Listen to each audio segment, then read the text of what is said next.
This happened about 3 years ago, though I've thought about it nearly every day since.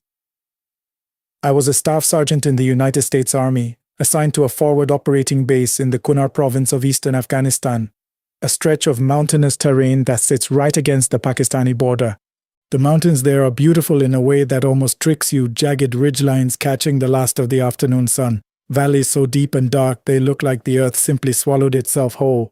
But that beauty is deceptive. That ground has been fought over for decades by people who know every crevice and shadow of it far better than we ever could. Our FOB was small, maybe 60 soldiers at any given time, a collection of HESCO barriers, plywood structures, and 2 guard towers that looked out over a valley the locals called something I never learned to pronounce correctly. We'd been there for about 4 months when everything I'm going to describe took place. 4 months is long enough to develop a routine, and short enough that you're still on edge, still jumping at sounds in the night that turn out to be nothing.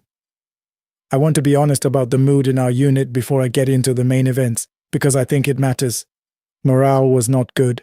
It wasn't catastrophic, we weren't on the verge of anything, but there was a low, constant frustration running through the camp like a current through wire. 3 of our guys had received bad news from home within the span of 2 weeks.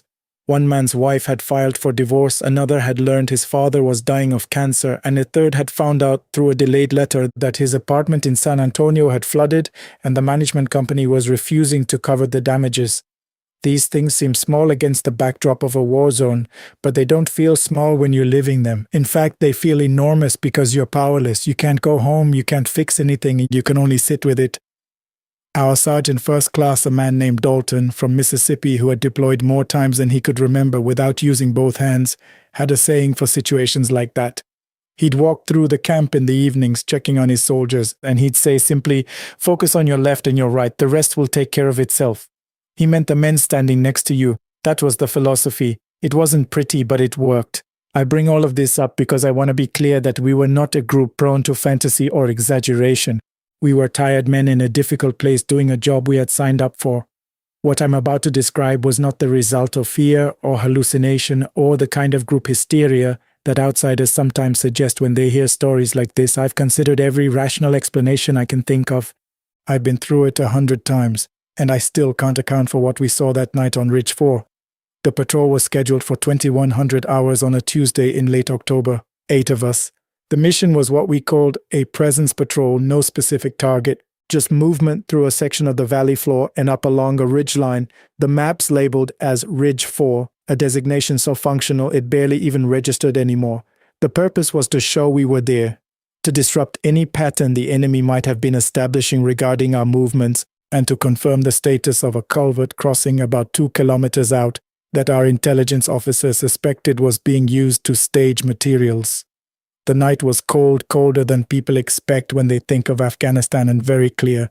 A half moon gave us enough ambient light that our night vision felt almost redundant at times.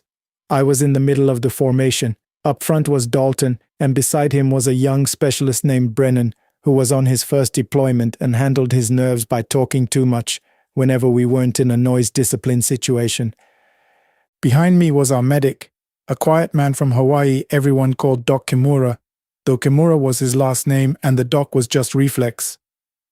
At the rear, pulling security, was a private first class named Torres, barely 20 years old, from a small town in southern New Mexico. We moved off the wire at 21:08. The first kilometer was familiar ground. We had walked it enough that the rocks and dips felt like old furniture in a dark room. Past the culvert we were supposed to check, past a cluster of mulberry trees that the locals used for shade in the summer, and then we began the ascent toward the ridge. It was on this ascent, approximately 40 minutes into the patrol, that Dalton raised his fist and the column stopped. We all crouched immediately, weapons up. I moved forward to his position, keeping low. He pointed without a word.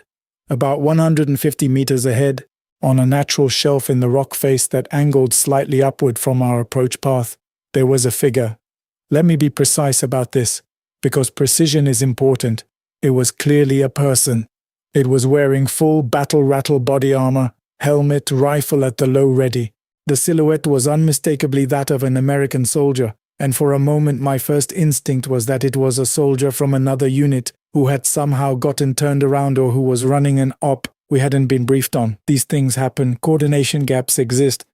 Dalton clicked his radio twice, the standard check signal, and received nothing back. He tried again. Nothing. He switched frequencies and tried the emergency channel. Still nothing. The figure did not respond to any of this. It simply stood there on the shelf facing us.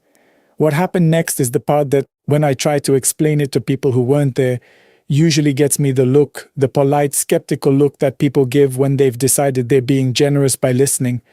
The figure raised one hand and made a very deliberate gesture. It was a military hand signal, unmistakably so. Anyone who has served would have recognized it immediately. It was the signal for halt and hold position. Then it pointed clearly, with an extended arm away from the path we had been walking. It pointed to the left, toward a longer route that wound around the lower section of the ridge, rather than cutting across the shelf itself. Dalton looked at me. I looked at him. I remember noticing that none of us, not one, said a word. There was no argument, no debate. I think we were all operating on something below the level of rational decision-making. Dalton made the hand signal for redirect left, and we adjusted our route. I looked back at the figure twice during this movement. The first time it was still there watching us. The second time, maybe 4 minutes after the first, it was gone. We completed the patrol without further incident. The culvert showed signs of recent disturbance, which we photographed and reported. We were back inside the wire by 01:30. Nobody said much during the debrief. Dalton recorded the patrol as uneventful, noted the culvert findings, and dismissed us. It was Doc Kimura who said it quietly. When we were alone in the tent we shared with 2 other soldiers who were on sleep rotation. "Did you see what I saw up there?" "Yeah," I said. That was the extent of the conversation that night. The next morning, EOD, the Explosive Ordnance Disposal Team, was conducting routine sweep operations in the valley as part of a broader clearance effort that had been ongoing for weeks. They requested a route through the same area we had patrolled the night before. When they reached the shelf on Ridge 4, the path we had originally been walking before the figure redirected us, they found an IED daisy chain buried approximately 8 inches below the surface. It was a significant device. 4 pressure plates connected in series across a 15-meter stretch, linked to a substantial main charge buried at the midpoint.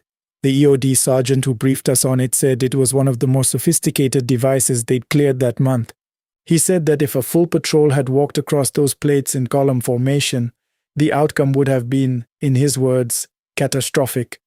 I remember standing in the briefing room when he said that and feeling something very cold settle in my chest, not quite fear because the danger had already passed, but something like the delayed recognition of fear, a retroactive understanding of how close the margin was. Dalton asked the EOD sergeant how long the device had likely been in place. "Hard to say exactly," the sergeant told him. "Based on the condition of the triggering mechanisms and the soil compression around the plates, I'd estimate at least a week, possibly 2. Which meant it had been there, waiting, the last time we had also walked that route. I went and found Dalton afterward, in the small space between 2 of the HESCO barriers where soldiers went when they wanted to be alone without technically being absent from the camp. "You're going to write this up?" I asked him. He was quiet for a moment. "What exactly would I write?" he said. He wasn't being dismissive, he was genuinely asking, because the truth was there was nothing verifiable to report. We had seen a figure, it had signaled us. We had followed its direction, we had survived, but we had no footage, no thermal imagery, no radio logs of the contact. The figure had not been captured on the camera mounted to Brennan's helmet. Brennan had been behind a rock formation during the relevant seconds. Dalton had not activated his own camera yet because, in those first moments, we hadn't technically been in contact. It was officially nothing, except it wasn't. I want to tell you about the conversation I had with our unit's chaplain about a week later, because it's the part of this story that changed everything for me, the part that moved it from simply inexplicable to something I genuinely don't have language for. The chaplain was a captain named Morrison, a soft-spoken man from Vermont who had a habit of listening with his eyes closed, which always unnerved people at first, but which everyone eventually came to appreciate. I had gone to him not for religious reasons, I am not a particularly religious man, but because I needed to say out loud what had happened to someone who was, by professional obligation, not going to dismiss me. I described the figure, I described the hand signals, I described the helmet, and here I want to pause because I realize I haven't mentioned this detail yet. The helmet the figure was wearing had a distinctive mark on the right side. Even at that distance in that light with night vision, you could see it clearly. a large dent or crack along the right side of the shell, the kind of damage that would normally take a helmet out of service. It was notable enough that I had thought, in the moment, someone let that man go out with a damaged lid, which is the kind of specific, mundane thought your brain produces when it's trying to normalize something it doesn't understand. When I described the helmet to Morrison, he became very still. "Say that again," he said. "Describe the helmet." I did. He was quiet for a long time. Then he told me about Corporal Marcus Webb.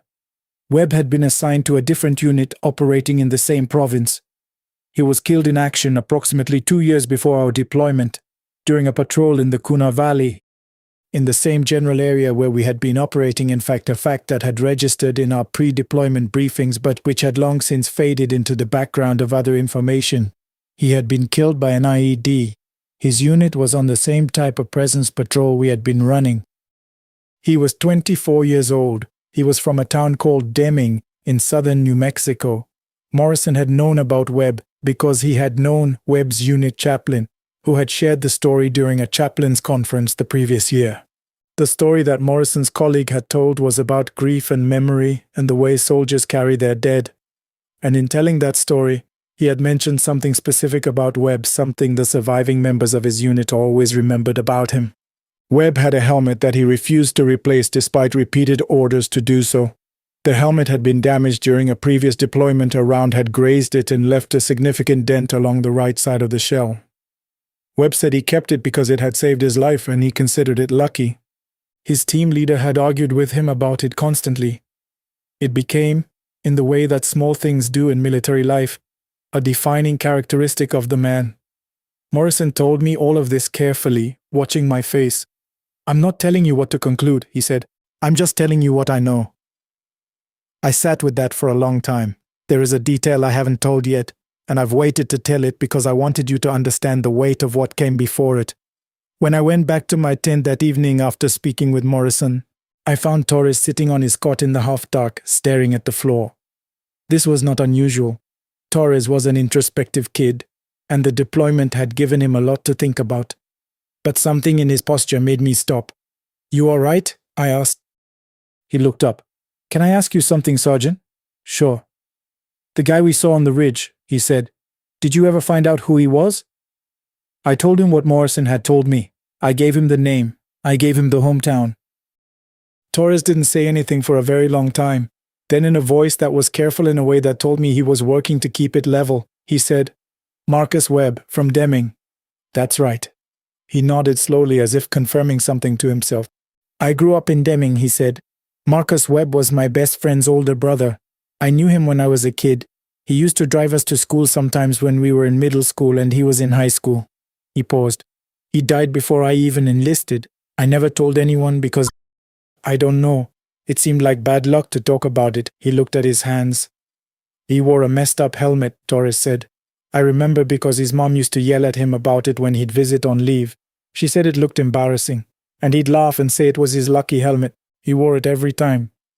I don't have anything to add to that. I've thought about what to say about that moment, and I find I don't have the words for it. I think some things resist narration. I think some things are meant to be sat with in silence, the way Torres and I sat with it in that tent for a long time without speaking. I've asked myself 1,000 times what I believe about what happened on Ridge 4. The rational part of my mind offers up explanations. A soldier from another unit on an uncoordinated patrol, moving in the dark, who happened to redirect us by coincidence or by instinct of his own. A stress-related perceptual event experienced simultaneously by multiple trained observers which, the more I think about it, seems less plausible the more I think about it, not more. An alignment of random events that, when assembled in retrospect, only appear meaningful. I go through all of these, and then I come back to the helmet, and Torres, and the IED that was waiting for us on that shelf. I'm not a man who makes claims lightly. I've been in the army long enough to understand that war produces strange things, strange grief, strange courage, strange luck, and that not all of those things require supernatural explanation. But I'm also honest enough to admit when I don't know something, and I don't know what we saw that night. What I do know is this: 8 men came home from that patrol. 8 men sat at breakfast the next morning and complained about the powdered eggs and the slow internet. 8 men wrote emails to their families and argued about football and cleaned their weapons and did all the ordinary things that living people do, and if that figure, whoever or whatever it was, had not redirected us, some number of those 8 men would not have done any of those things. I transferred out of that unit about 6 months later. Dalton retired the following year. Brennan got out of the army after his enlistment ended and last I heard was working in construction in Colorado. Doc Kimura went to nursing school and is working at a hospital in Honolulu. Torres re-enlisted for a second tour and was decorated for actions during a later deployment that I heard about secondhand. None of us, as far as I know, have talked about this publicly before. We've talked about it among ourselves carefully, the way you discuss things that don't fit cleanly into any available explanation. Dalton's position, delivered once and never revisited, was, "Something kept us alive that night." Leave it at that. That's very Dalton. It's also, I think, not bad guidance. I've thought about Corporal Marcus Webb. I've looked him up. There isn't much publicly available, just his name on a memorial database, his hometown listed as Deming, New Mexico, his service dates, and the notation that he was killed in action in Kunar Province. No photo, no biography beyond those bare facts. Just a name that meant everything to the people who knew him, and very little to everyone else. I wonder sometimes what it means that he stayed, if it was him. I wonder if the act of dying in a place leaves something behind, not a ghost in the dramatic sense, nothing made of fog or sound or cold air, but something more like an intention, a remaining purpose, an unfinished care. I don't know. I'm a soldier, not a philosopher. I work with what I can see and measure and confirm. But that night on Ridge 4, what I saw and what I measured and what I can confirm is that something was on that shelf and it saved our lives, and it was wearing a helmet with a dent on the right side. And that's the truth as best as I can tell it. I owe that truth to the 8 men who walked off the wire with me that Tuesday night in October. And maybe to a 24-year-old kid from Deming who never stopped looking out for the people walking through his valley. The weight of shadows. My name doesn't matter. What matters is that I was there and that what I'm about to tell you is the truth, even though I know most of you will choose not to believe it. I served in a special operations unit for 12 years. I've seen things that would turn a reasonable person's hair white overnight. I've crossed rivers under live fire, extracted survivors from structures that were actively collapsing around me, and once spent 72 hours buried beneath a tunnel cave-in, waiting for rescue that almost didn't come. I have held dying men in my arms. I have made decisions that haunt me. I thought I genuinely believed that nothing could break me in any way that mattered. I was wrong. What happened in the Venezuelan jungle, in the territory near the Colombian border that I cannot name for reasons that will be clear enough as I go on, shattered something inside me that I have not been able to put back together. 5 of my men didn't come home. And after everything that followed, after all the debriefs, the psych evaluations, the carefully worded official reports, I am still not entirely certain what killed them. Let me start from the beginning. Our mission was simple, at least on paper. A field intelligence officer, a liaison attached to a joint task force operating near the border, had been taken captive 3 weeks earlier by a guerrilla faction operating in one of the most remote stretches of jungle in the Western Hemisphere. The faction's leader was known only by his alias, El Espejo, the Mirror.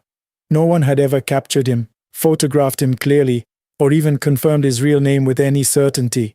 He appeared in intelligence reports like a fever dream, always somewhere else by the time forces arrived, always one step ahead, always gone before the net could close.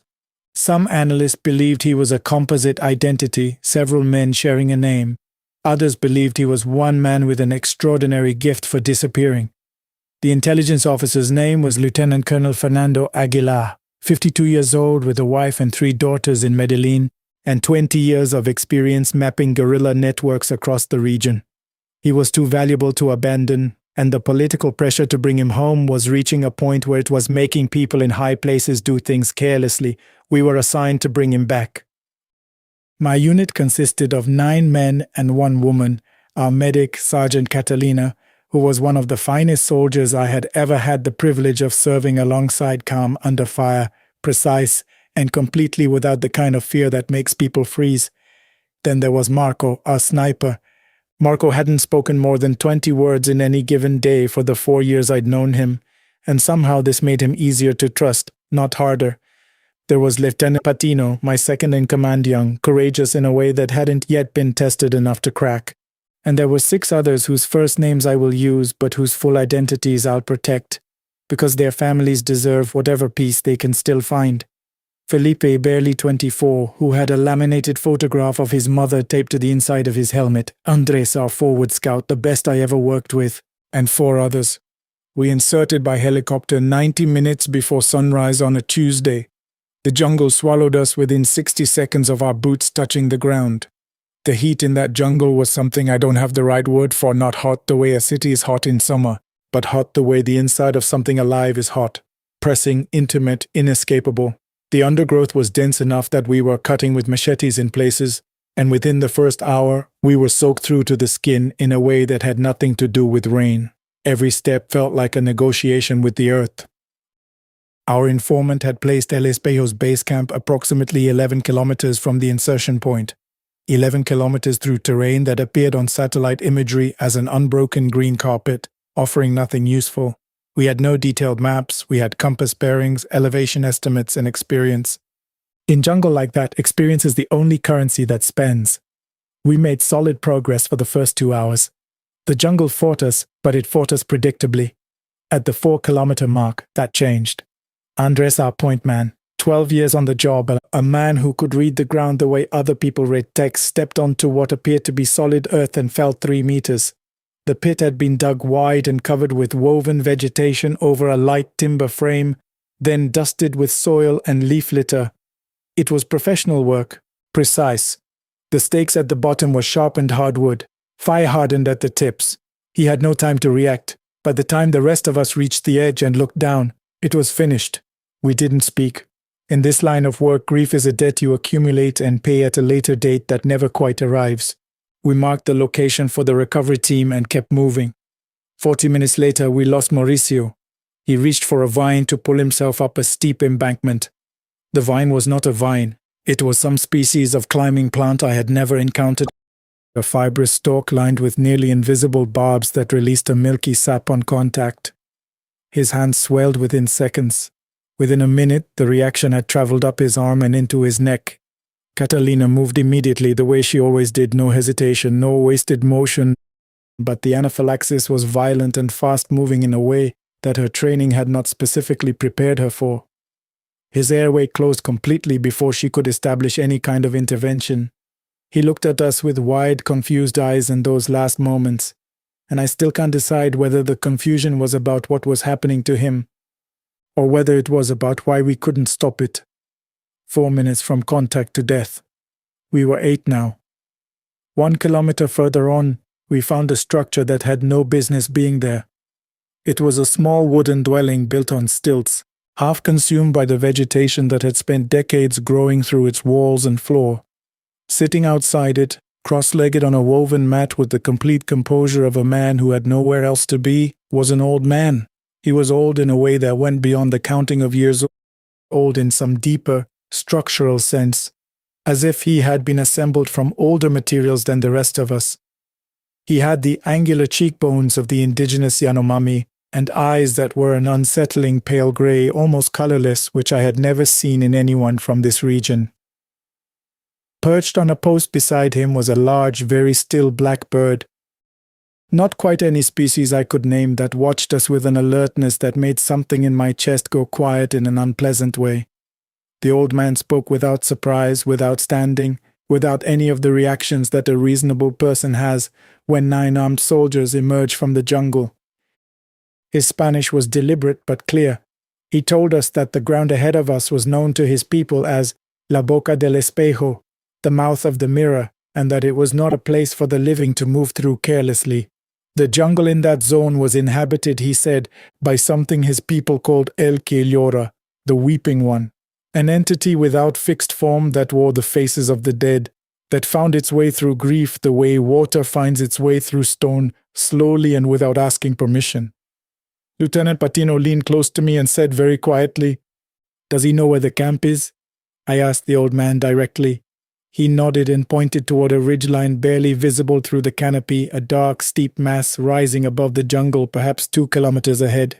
At the base of the ridge, he said, there is a building from the old mission era. Stone walls. El Espejo uses what is below it, the tunnels. He paused, and those pale eyes moved across each of us in turn with something that felt like an inventory. The entity does not serve him, but he has learned to leave the door open and let it do what it does. Every person who enters carries their grief with them. The weeping one finds that grief and walks inside it. How do you fight it? I asked him. He seemed genuinely surprised by the question, as if no one had ever asked it in all the years he had been sitting on that mat. You cannot fight what you feel, he said finally. You can only refuse to believe it when it speaks to you. We thanked him and moved on. As we left the clearing, I looked back once. He was watching us go. The blackbird hadn't moved a single feather. Just before the jungle closed between us, I could have sworn it turned its head and looked directly at me. We reached the ridge as the afternoon light was failing. The sounds of the jungle had changed. The birds had gone quiet, replaced by something lower and more ambient that I couldn't identify as any specific source. The guerrilla resistance began at the tree line below the ridge, and it was serious. El Espejo's people were well trained, patient, disciplined, deeply familiar with their terrain. The firefight that followed was the hardest 40 minutes of my career. We lost 2 more soldiers.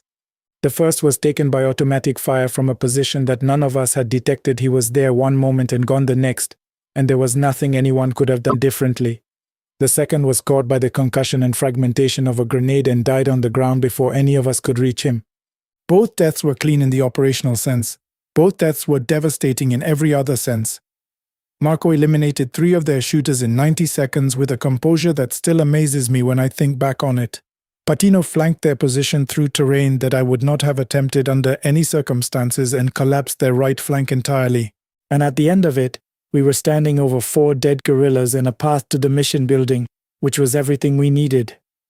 The structure was a ruin, the roof gone, the walls riddled with vegetation that had spent a century finding the cracks, but the bones of the original colonial stonework were still solid.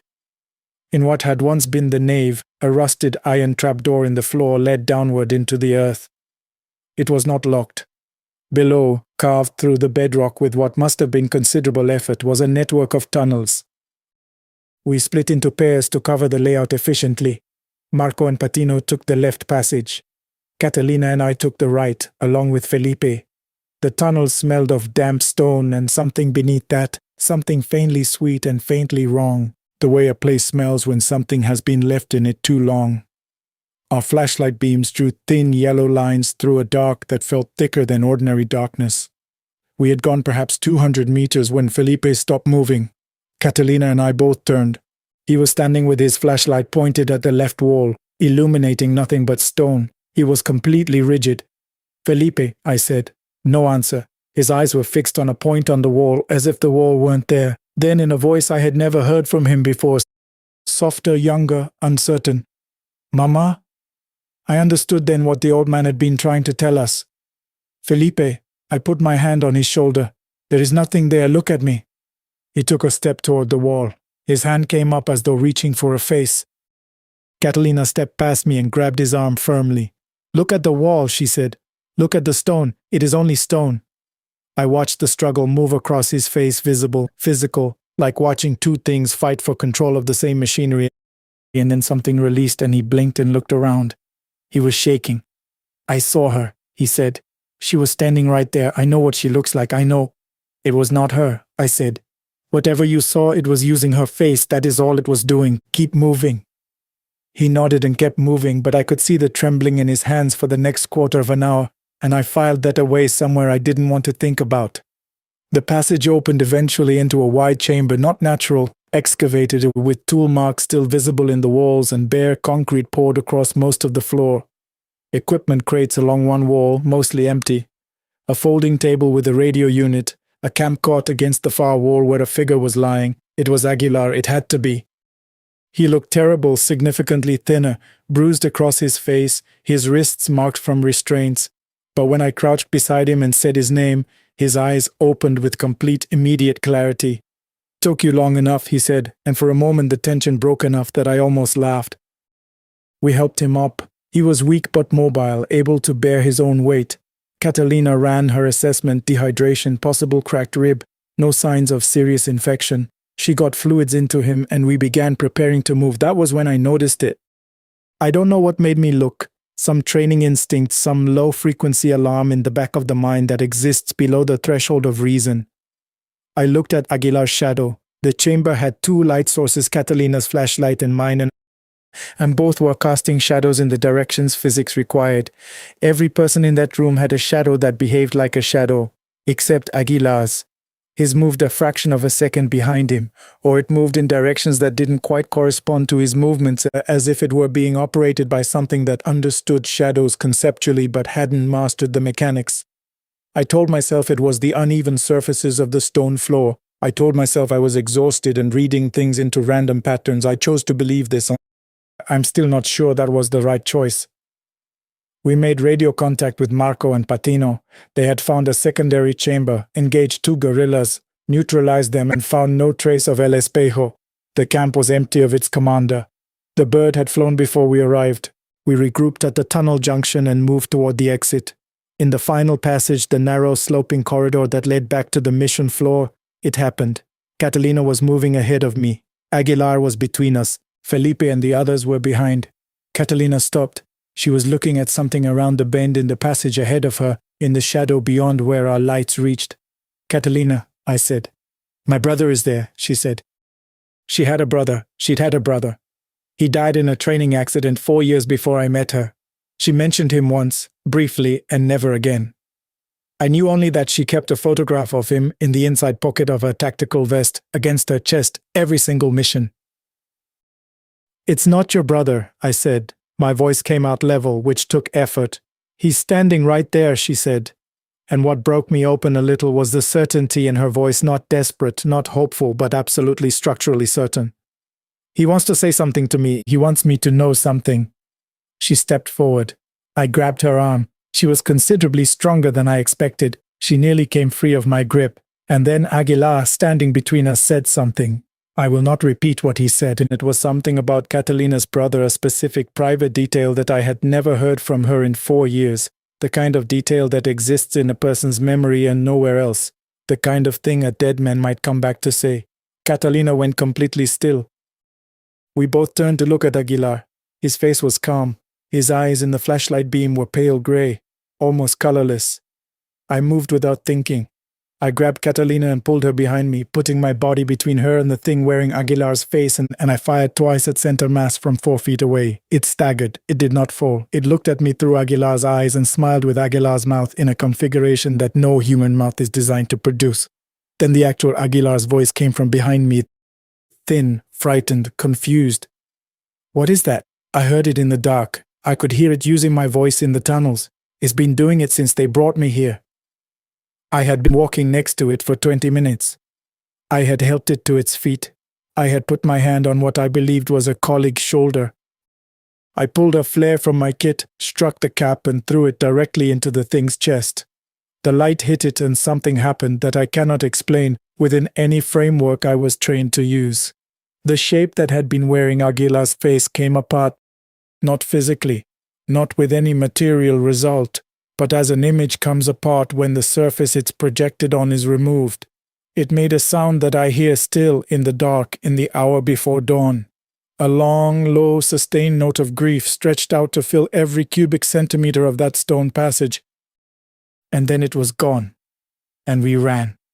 We lost one more soldier on the extraction, a secondary booby trap, unremarkable, the kind of stupid and entirely ordinary death that has no meaning attached to it whatsoever. A cruel mechanical fact. We came out 5 plus Aguilar. The official report attributed the psychological events in the tunnel to an unidentified psychotropic compound, possibly aerosolized, and dispersed through the tunnel system. It was a reasonable explanation. I do not believe it. Aguilar recovered physically. He never returned to field work. Patino transferred to a logistics desk in Bogota. Marco vanished from the unit 3 months after the mission, and no one I've asked knows where he ended up. Catalina still serves. The last time I saw her, she asked me quietly whether I still thought about it. Every day I told her. She nodded. I looked up the legend, she said. The weeping one. There are written accounts going back 300 years from missionaries, from military chroniclers, from naturalists. It's always the same description. It finds the shape of whatever you've lost and it becomes it, and if you reach for it, it pulls you in. She was quiet for a moment. I was going to walk right into it. I knew on some level that it wasn't real, and I was still going to walk into it. What does it want? I asked. She shook her head. I don't think it wants anything specific, she said. I think it's just hungry and grief is what it eats. We never found El Espejo. I come back to one detail, one piece of information that arrived too late and rearranged everything. 2 weeks after the mission, an analyst who had been tracking El Espejo for several years pulled up his complete intelligence file to help me fill gaps in the debrief. She placed a photograph on the table in front of me, the only confirmed image they had, taken by a surveillance asset 6 years earlier at distance slightly blurred. A man of approximately 70 years old, high angular cheekbones, pale grey eyes, almost colorless, unlike any I had ever seen in anyone from that region. A large black bird perched on a wooden post beside him. He had been sitting on his mat in his stilted dwelling, watching us walk past. He had pointed us directly toward his own camp, not because he was fleeing, not in a panic, but because he knew exactly what was waiting for us inside those tunnels. He had sent us there the way a person opens a pen and walks the animals in. He had watched us go with those pale eyes, and then he had been gone before we returned. He had been standing 30 feet from us, and we had looked right at him. I don't know where he is now. I don't know what he is entirely, or what the thing in the tunnels was to him, a weapon he had cultivated, a tenant he had learned to tolerate, a partner of some kind. I don't know if they are even separate things. What I know is this. On certain nights, the kind of still, moonless nights when sound carries differently and the dark outside the window has texture, I hear a bird calling from somewhere just beyond my sight. Not inside the house. Not close enough to be certain. Just at the edge of hearing, at the edge of the light. I don't open the curtains to look. I learned at least that much in those tunnels. Whatever is outside, I have decided can stay outside. I just hope it has made the same decision about me. My name is Calvin Reed, and I want to tell you something that happened to me in November of 2021. I've told this story exactly twice before. Once to my sister, who said I was still messed up from the divorce, and once to a guy at a truck stop outside Amarillo who listened to every word and then paid for my coffee without saying a single thing. I think about that guy a lot. I think he understood. I don't expect you to believe me. I'm not sure I fully believe it myself, and I was the one who lived through it. If you want to understand what happened that night, you need to understand where I was in my life at that point. And to do that, I need to take you back about 2 years. In the spring of 2019, I co-owned a structural inspection company called Meridian Consulting with my business partner, a guy named Frank Holloway. We'd started the thing together out of Frank's garage 9 years earlier, when we were both broke and driving beat-up Fords and eating gas station sandwiches for lunch. By 2018, we had 6 full-time employees, contracts with 3 county municipalities in Texas, and an office in Lubbock with an actual receptionist out front. I'm not telling you this to brag. I'm telling you because I want you to understand that I had built something real, something that I was proud of. I had a wife too. Her name was Jennifer. We'd met at a mutual friend's barbecue in the summer of 2014, and I fell for her, the way men fall for women they have no business falling for completely and without thinking straight. She was smart and sharp and the kind of pretty that doesn't announce itself until she smiled. We got married in October of 2015, small ceremony at a vineyard outside Fredericksburg. She wore her grandmother's earrings. For a while everything was good, great even. Then around 2019 I started noticing things. She'd come home late and explain it away before I even asked. Her phone went everywhere with her, including the bathroom. She stopped initiating conversations about the future, about the house we'd talked about buying, the kids we'd vaguely planned on having someday. She was still there physically, but something essential had been removed, like a painting that's been taken off the wall and replaced with nothing. I told myself it was the stress of my work schedule.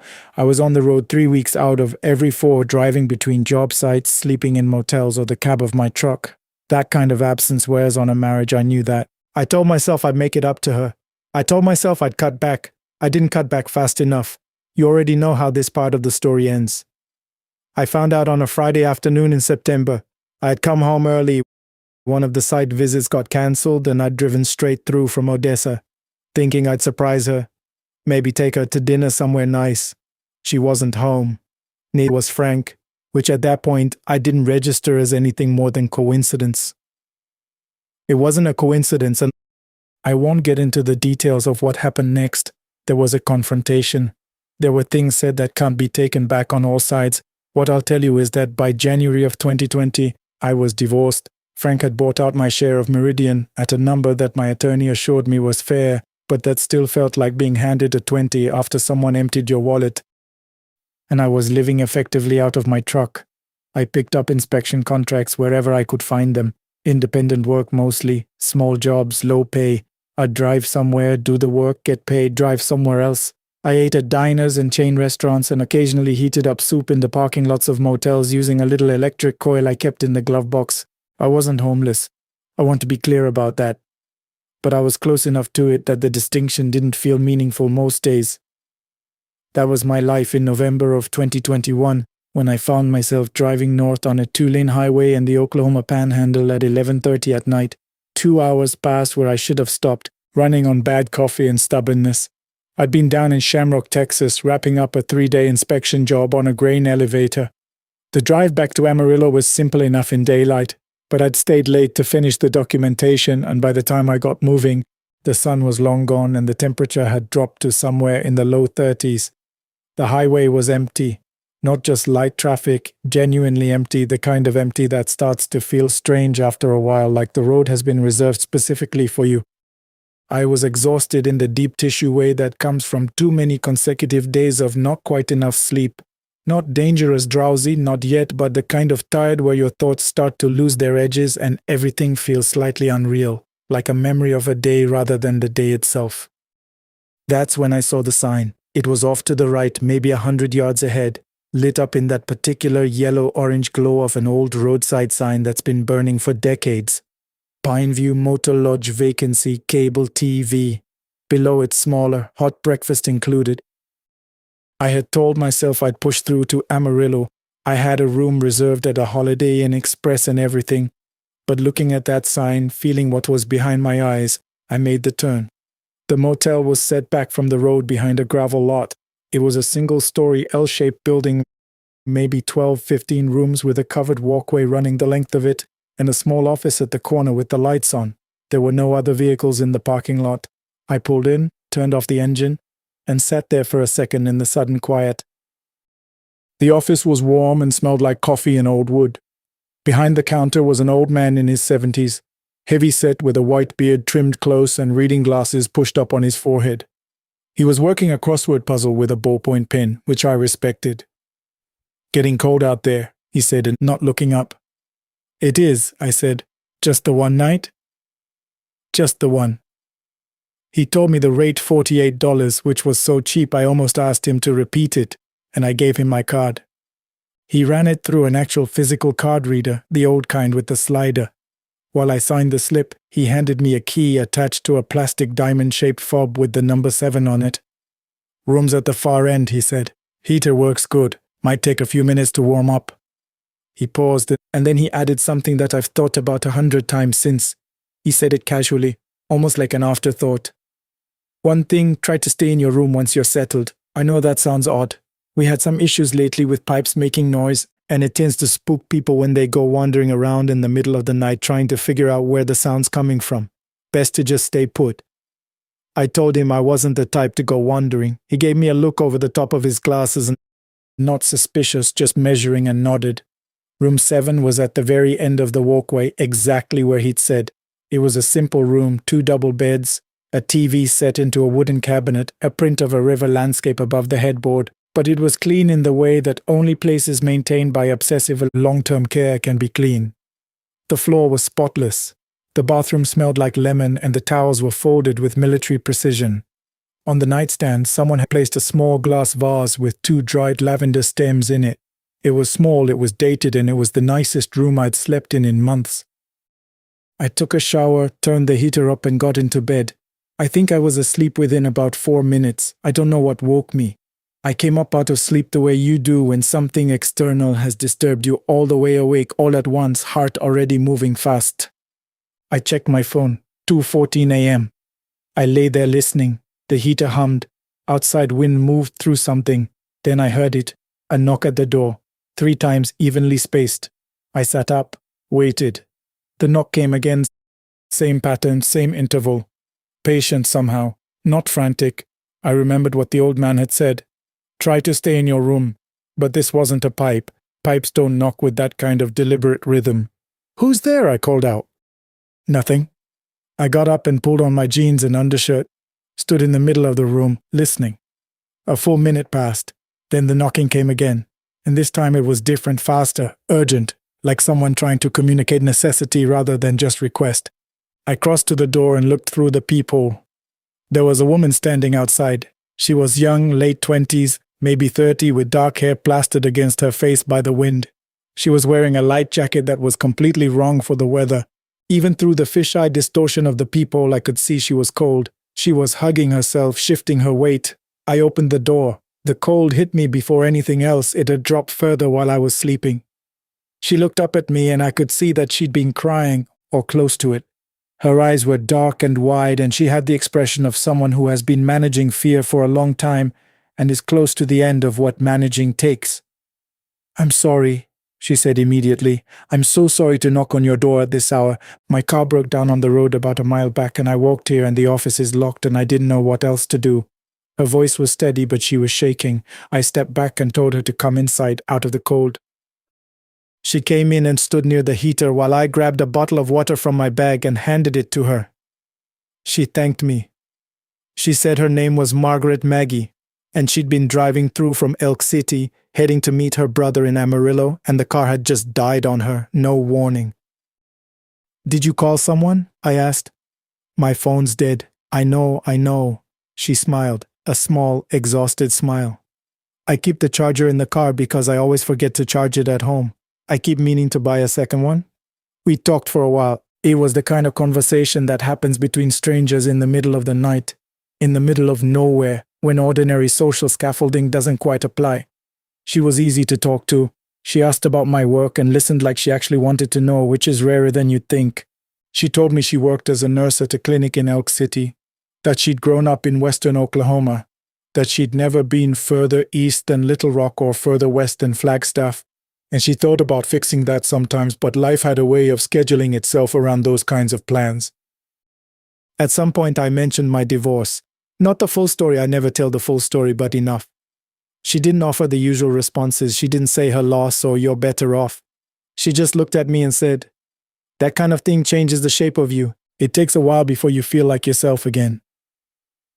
I don't know why that hit me the way it did, but it did. Around 4 o'clock, the wind outside went sharp and strange, not just loud, but pitched somehow, like something being stretched. And Maggie moved from the chair to the edge of the bed and looked at the door and said quietly, "I don't want to be alone tonight." I told her she didn't have to be. I won't say more than that, except that it was one of those nights that are very still at the center of them, even when they're not quiet. She fell asleep before I did, her back against my side, her breathing even. I lay there looking at the ceiling and felt, for the first time in about 2 years, something resembling peace. When my alarm went off at 6:30, she was gone. I sat up and looked at both sides of the bed, then at the bathroom door, which was open. The room was empty. Her jacket, which she'd draped over the chair, was gone. There was no note. I told myself she'd probably want to get an early start on finding a tow truck, maybe borrowed a phone from the clerk. I got dressed and walked to the office. The old man was already behind the counter, coffee on, crossword abandoned in favor of a newspaper. He looked up when I came in. "Sleep all right?" he asked. "I did," I said. Then, "The woman in the next room, did she already check out? The one whose car broke down?" He set the newspaper down. "There is no woman in the next room," he said. "You're the only guest. Have been since yesterday afternoon." I looked at him. He wasn't joking. His face had the particular stillness of someone telling an absolute truth. "She knocked on my door at 2 in the morning, I said. "Her name was Margaret. Maggie. Dark hair. About 5'4". She was wearing a tan jacket." "Son," he said carefully, "I was up until 4 a.m. at minimum.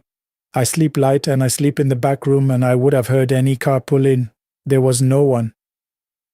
The hot breakfast was set up on a small table by the window. Scrambled eggs, biscuits, orange juice in a glass pitcher. I sat down because my legs weren't entirely cooperating with me. I ate because I couldn't think of anything else to do with my hands. After a few minutes, I looked up at the wall. There were photographs on it, black and white, and a few early color shots. Local scenery, mostly the flat horizon, dust, a gas station that no longer existed, and some family photographs, the kind motels put up when they want to feel personal. A wedding photo. A man and a woman, both young. standing outside what was unmistakably this building, the sign visible behind them reading Pineview Motor Lodge now open. Beneath the photo in small typed lettering mounted below the frame, Earl and Margaret Doyle, opening day April 1974. I stood up. The woman in the photograph was dark-haired, maybe 5'4". She was laughing at something off camera, and one hand was raised to keep the wind from taking her hair, and she was wearing an expression of complete unguarded happiness. It was her. The old man Earl had come to stand beside me. He was looking at the photo with that particular quietness that belongs to grief that has been lived with for decades, grief that has been folded so many times it's become part of the fabric of the person carrying it. "That's Maggie," he said, "my wife." I couldn't speak. "We opened this place in April of 74. Third night we were open, there was a problem with the heating unit in room 7. Carbon monoxide. I was in the office. I always stayed late those first weeks, too anxious to sleep." He paused. "She was in room 7.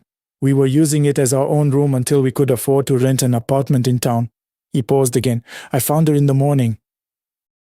My room key was in my pocket, fob number 7. I looked at him and he looked at me and neither of us said anything for a long time. "She never wanted to leave," he finally said. "She loved this place, said it was the best thing we'd ever built." I paid for the room and thanked him for the breakfast. He shook my hand. His grip was firm and dry, and he held it a beat longer than a handshake usually lasts. I got in my truck and pulled out of the lot and onto the highway. I drove north for about 3 miles on autopilot, not thinking about anything and just keeping the truck between the lines. Then I remembered I'd left my watch on the nightstand. I checked my mirrors, slowed down, made a U-turn, drove back south. I counted the miles on the odometer. I went 2 miles, then 3, then 4, checking both sides of the road. There was nothing there. No sign, no gravel lot, no low building with a covered walkway. Just flat land and fence posts and the occasional leafless tree bent sideways by years of wind. At the spot where the odometer said I should be, there was nothing but a shallow concrete foundation barely visible above the frost-hardened ground, with brown grass growing up through its cracks. I stopped the truck and got out and stood there in the cold for a while. I don't know what happened in room 7 that November night. I have thought about it more times than I can count, turning it over, looking for the angle that makes it sensible. Maybe it was a dream, some elaborate, merciless trick of an exhausted mind. Maybe the cold and the isolation did something to my reasoning that I still can't account for. I've considered all of it, but here's what I keep coming back to. She said something to me sometime around 3 in the morning when we were lying in the dark and the wind was working at the windows. She said, "I used to be so afraid of ending alone. I don't think I am anymore." At the time I thought I understood what she meant. I thought she was talking about the same things I was thinking about, the particular loneliness of middle age, of a life that didn't go the way you planned. Now I think she meant something else entirely. I drove back to Amarillo and checked into the Holiday Inn Express and slept for 11 hours. When I woke up, it was dark outside, and for a few seconds I didn't know where I was or what year it was or any of the usual anchoring facts. I just lay there in the anonymous room and thought about a woman laughing in a black and white photograph, her hand raised against the wind. I still think about her. I think I always will. My name is Victor, and I've been driving trucks for 22 years. I want to start by saying that I'm not the kind of man who believes in things he can't see or touch. I'm a practical person, always have been. I believe in engine pressure, tire tread, logbooks, and coffee. I believe in the white lines on a highway and the weight of a load against the back of my rig. Those are real things. Those are things I can count on. I'm telling this story now because it's been over a year since it happened, and I still can't put it fully to rest. My daughter keeps telling me to talk to someone, a therapist, a pastor, anybody, but every time I try, the words don't come out right.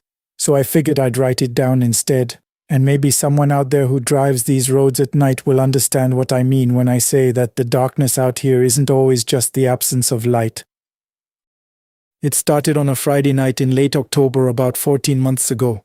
I had been doing mostly regional hauls out of Memphis for about 2 years by then, ever since Sandra passed.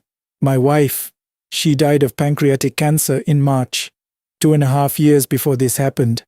And afterwards I couldn't stay in the house for more than a few hours before the walls started closing in on me. It's a strange kind of grief, the quiet kind. You don't scream or fall apart in public. You just can't stand the stillness anymore. The house was full of her, every room, every corner.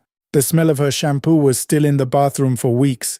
I couldn't bring myself to wash her coffee mug, so I went back to work. Not just regular work, I requested the long routes, the night routes, the ones nobody else wanted. My dispatcher, a good man named Raymond, watched me for a while without saying anything. Then one day he pulled me aside and said, "Vic, I know why you're doing this, just make sure you're sleeping." I told him I was. That was mostly a lie.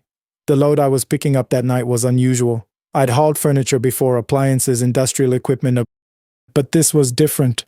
A legal firm had been settling the estate of a deceased woman named Marjorie Holst, who had lived alone in a large property outside Memphis. The woman had no children, no living relatives they could find, and her house was packed with antiques that needed to be transported to a specialty auction house in Nashville for appraisal. My job was the transport. The foreman at the estate loading dock was a quiet man with thick gloves and a clipboard. He walked me through the inventory before we loaded. Most of the items were wrapped in blankets and moving foam furniture, boxes of silverware, rolled up rugs. But the last items gave me a moment of pause. 14 mirrors. They varied in size. The smallest were vanity mirrors, maybe 12 inches tall. The largest was a full-length standing mirror in a dark wooden frame nearly 6 feet high. Each one was wrapped in brown paper and labeled with a sticker.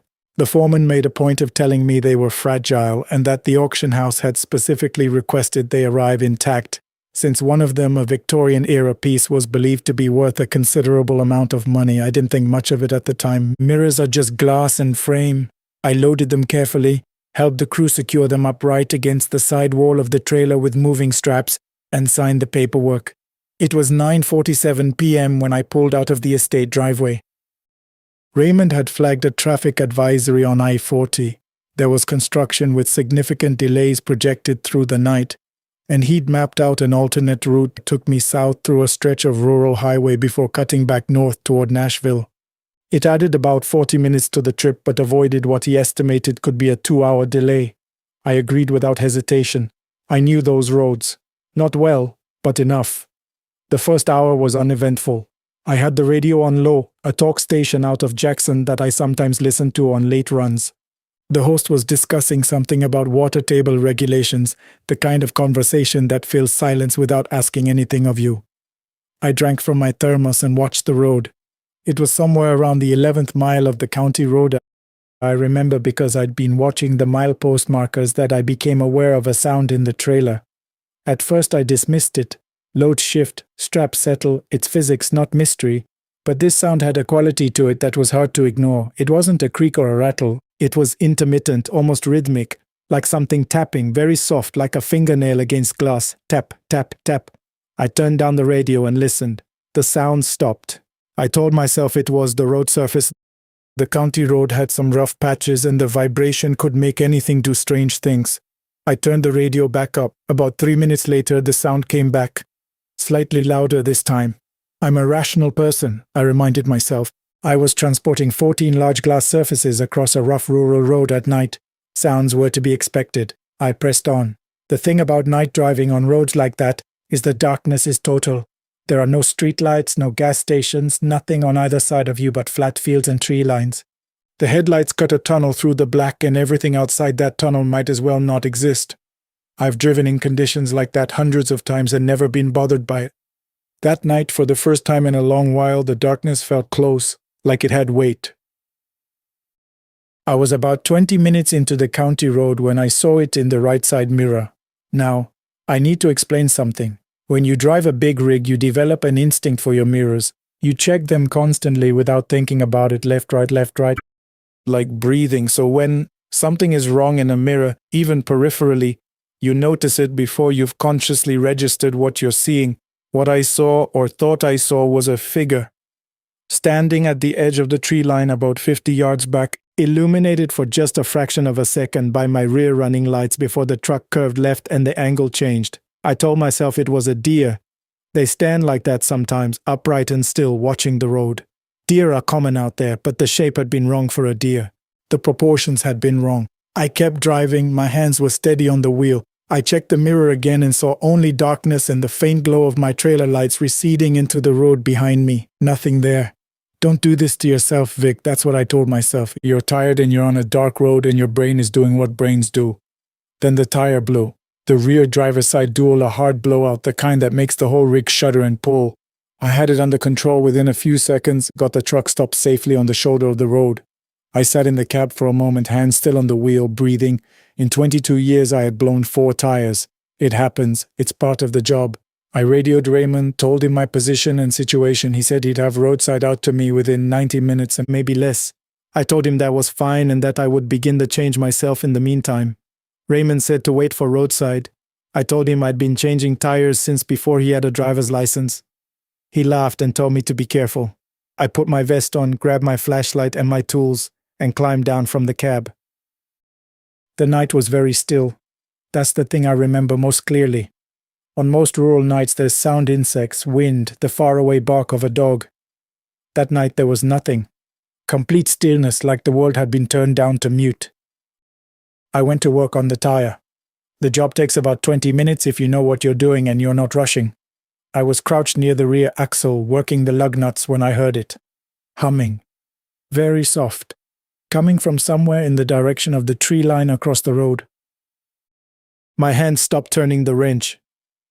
I want to be honest with you about what happened in my chest at that moment. It was not just fear, it was something more specific and more terrible than fear. Because the melody, I recognized it instantly in my bones before my mind had even processed it consciously, was a song Sandra used to hum while she was cooking, an old folk song, something she'd learned from her mother. She never sang it with words, just the tune, low and absent-minded, when she was comfortable and happy and not thinking about anything at all. I hadn't heard that melody in 2.5 years. I stood up slowly and turned toward the trees. There was a woman standing at the edge of the tree line. She was still.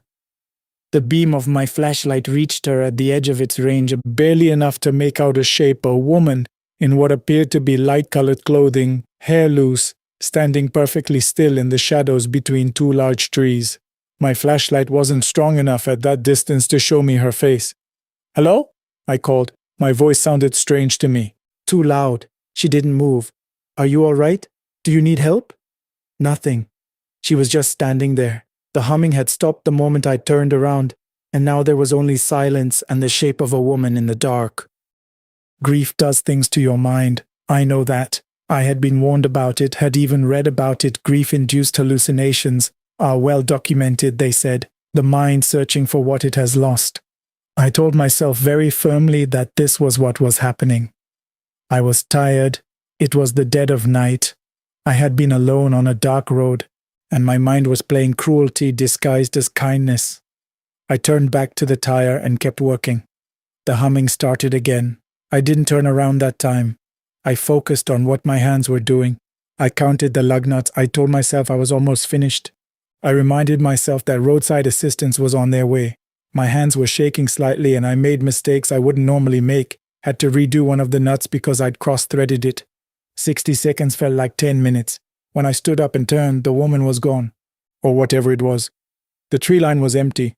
I swept the flashlight across it twice. Nothing. I went back to the cab. I locked the door. I sat there in the dark and I said Sandra's name out loud. Once. Quietly. I don't know why I did that. It felt necessary. Then I poured the last of my coffee from the thermos and drank it cold and I waited.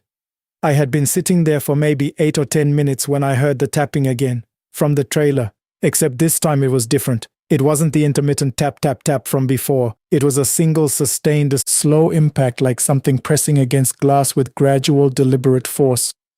I want to be clear, I did not want to go back to that trailer. The thought of opening it in the middle of that road, in that darkness, with whatever was or wasn't in those trees across from me, I didn't want to do it. But I had 14 items in that trailer worth tens of thousands of dollars, and whatever was pressing against the glass was going to break it if I didn't check. I climbed out of the cab. I went to the rear of the trailer.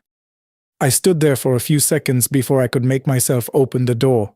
Then I did it quickly, pulled both handles, swung them out, and pointed my flashlight inside. The mirrors were all there, all upright, all strapped. Nothing had moved, nothing had fallen. The brown paper wrapping was intact on all of them. The trailer looked exactly as it had when I'd loaded it, except one.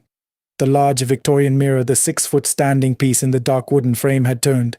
It was still strapped and standing. It hadn't fallen, but when we loaded it, I had positioned it with its wrapped face toward the wall, paper side out. Now it was facing inward into the trailer toward the door, toward me. The paper was still on it. I couldn't see my reflection, I could just see the paper-wrapped shape facing me in the dark. I stood there looking at it for a long time. Longer than I should have. I can't explain exactly why. There was something in the way it stood there facing me now, when it hadn't been before, that felt like an invitation or a challenge or something I don't have a word for. I didn't unwrap it. I closed the trailer and refastened the latches and walked back to the cab and sat down. I radioed Raymond and told him the load was secure. He confirmed roadside was 25 minutes out. I told him that was fine. The rest of the wait was quiet. No humming, no tapping, no shapes at the tree line. When the roadside crew arrived, 2 men in a bright orange truck with a spotlight, the night suddenly felt entirely ordinary, and I felt like a fool. They changed the tire in 12 minutes and I was back on the road by 1:40 a.m. I made the delivery to Nashville without further incident. The crew at the auction house received the inventory at 4:15 a.m. One of the handlers, a young woman with a clipboard, walked through the trailer with me for the handoff. She paused at the large Victorian mirror. "This one's been moved," she said, not accusingly, just noting it. I said I was aware. She made a note on her clipboard and moved on. I asked her before I left what she knew about the woman who owned the mirrors. She said she didn't know much, just what the estate brief had said. An elderly woman lived alone, found deceased in the house after the neighbors hadn't seen her for several weeks.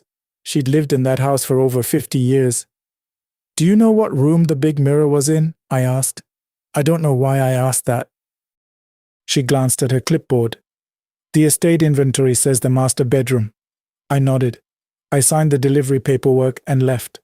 On the drive back to Memphis in the gray pre-dawn light, I thought about Sandra. I thought about the way she moved through the kitchen in the morning, unhurried, and the way that melody she hummed used to reach me in the other room like something warm. I thought about how much she would have hated being alone in a house for the last years of her life. She needed people around her. She needed sound and movement and presence. Absence was not something she ever made peace with. I don't know what I heard that night at the tree line. I don't know if the mirror moved on its own, or if the loading crew made an error I didn't notice, or if the road movement had done something that shouldn't have been possible given the way the straps were rigged. I don't know if grief is capable of producing sounds that specific, that exact, that cruel. What I do know is this: 6 weeks after the delivery, I received a call from the auction house.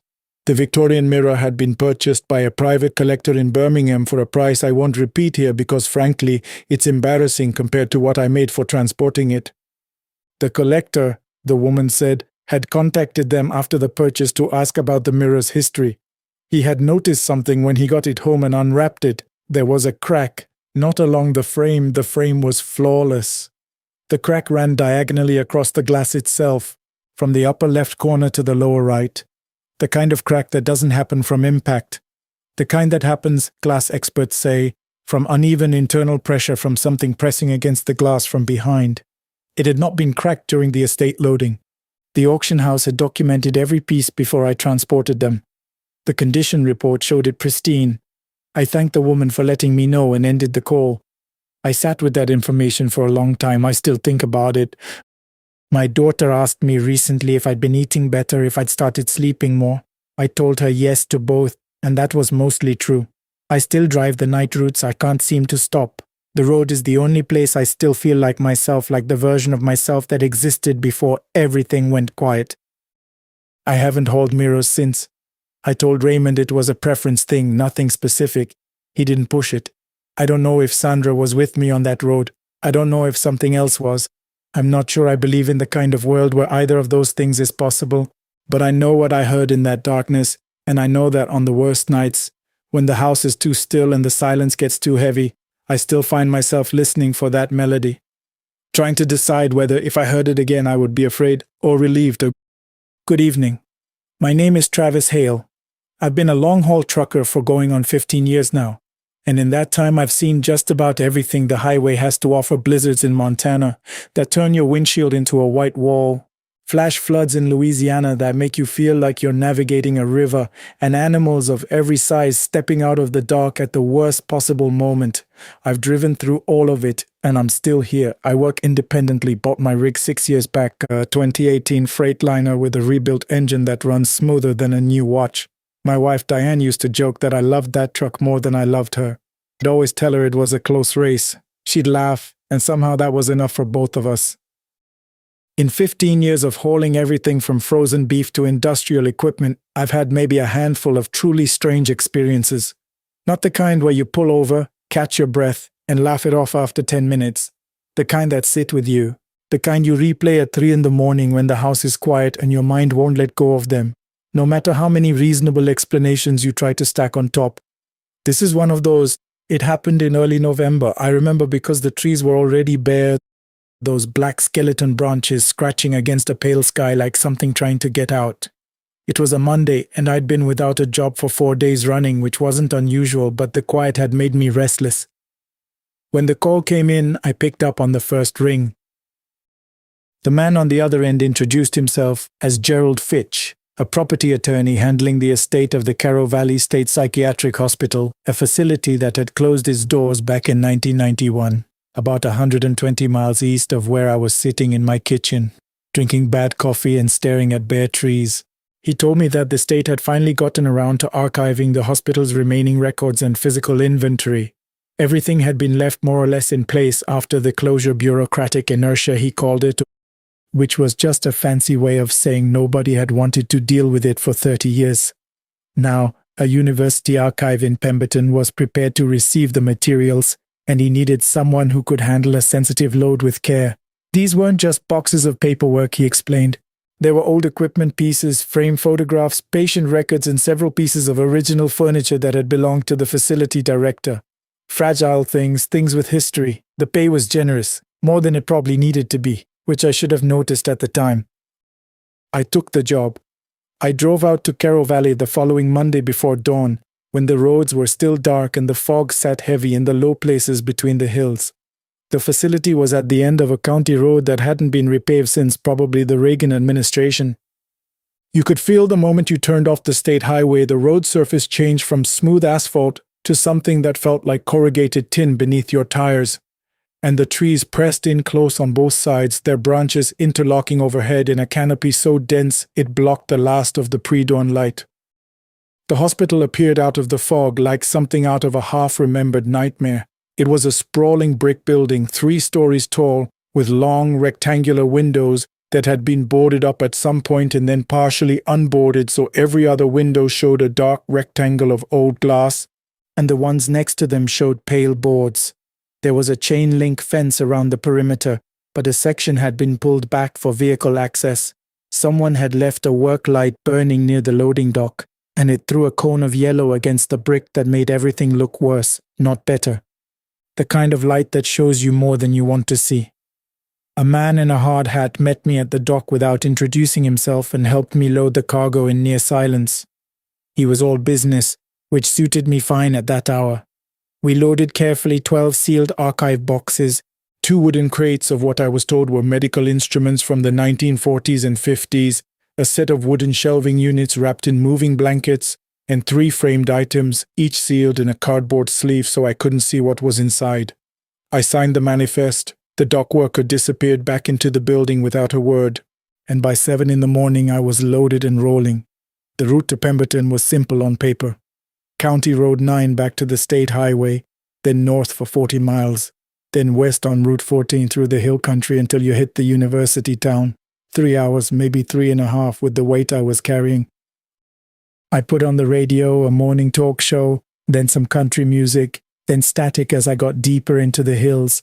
I switched over to a playlist on my phone and let the miles go. I was about 40 minutes out when I noticed something in my left side mirror. A figure, standing at the edge of the road, just past a break in the tree line. Not walking, not waving, just standing there perfectly still, facing the highway. They were dressed in something dark and I couldn't make out a face. I was past them in less than a second, and when my eyes went back to the mirror, there was nothing there. Just an empty strip of road narrowing into the distance between the trees. I told myself it was a hiker, a hunter. November in the hill country had plenty of both, and people do strange things on lonely roads. I turned up the music. Then about 20 minutes later, my CB radio crackled. I hadn't thought about the CB in weeks. I keep it on as a habit, tuned to a low channel in case of road emergencies. What came through wasn't another driver or a weather advisory. It was a child's voice counting 7 to 8, 9. Calm, patient, unhurried. The way a child counts when they're playing hide and seek and aren't in any hurry to find anyone. 10. Then silence. Then static. I reached over and turned the dial through several channels. Normal trucker traffic, a weather report for the valley. I switched back to the original channel and got nothing. I left the CB alone after that. Here's the thing about long drives. Your mind does what it wants. You can tell yourself something is nothing and for a while you believe it, but certain things don't go away. They park themselves at the back of your skull and idle there. And the longer you drive, the louder they get. By the time I reached the section of Route 14 they call the Narrows, 8 miles of road that climbs and winds through the steepest part of the hills. No shoulder on the uphill side and a considerable drop on the other, with curves that demand your full attention. I had both windows cracked even though it was just above 40 degrees outside. I needed the cold air on my face. I needed to feel the road underneath me and nothing else. Halfway through the Narrows, coming around a long left-hand curve, I saw a car pull to the inside shoulder with its hazard lights going. An old Buick, the kind you don't see on the road much anymore, cream-colored and heavy. A man was standing beside it, facing my direction, one hand raised slightly as if he weren't sure whether to wave or not. I slowed. I don't normally stop in the Narrows, there's barely room to ease the rig over and it's a dangerous stretch for everyone. But the man was elderly and something about the way he was standing, very still, no panic, just a patient, made me think he'd been there for a while and no one else was coming. I worked the rig over as far as I safely could, set the brake, and rolled down the passenger window. He was in his 70s at least, maybe older, white-haired with a long angular face and pale blue eyes that were completely clear and steady. He was wearing a button-down flannel shirt and a quilted vest over it, khaki trousers, no coat. For November in these hills at this elevation, that was unusual. "You need help?" I called down. "Car won't start," he said. His voice was even, unhurried, not distressed at all. "I appreciate you stopping. Most people don't on this stretch." I told him I could get a tow truck call in once I reached Pemberton where I'd have cell service and offered him a ride to the next town in the meantime. He said that would suit him just fine. He climbed up into the cab with more ease than I expected from a man his age, settled himself in, and thanked me sincerely. He smelled faintly of wood smoke and something else I couldn't name, something dry and old, like the inside of a library that hasn't been opened in a long time. His name was Walter Greer. He told me he'd spent most of his working life in state government in healthcare administration of some kind. He was retired now, lived about 20 miles past the next town. Had driven this road so many times he'd stopped noticing it until today, when his car had decided the Narrows was a good place for a breakdown.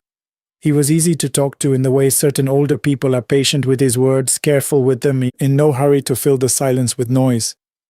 When I mentioned what I was hauling and where I'd come from that morning, he went quiet for a moment. "Carrow Valley," he said, almost to himself. He looked out through the passenger window at the tree line moving past. "That's something." "You know the place?" I asked. "By reputation, mostly." He settled back slightly in the seat.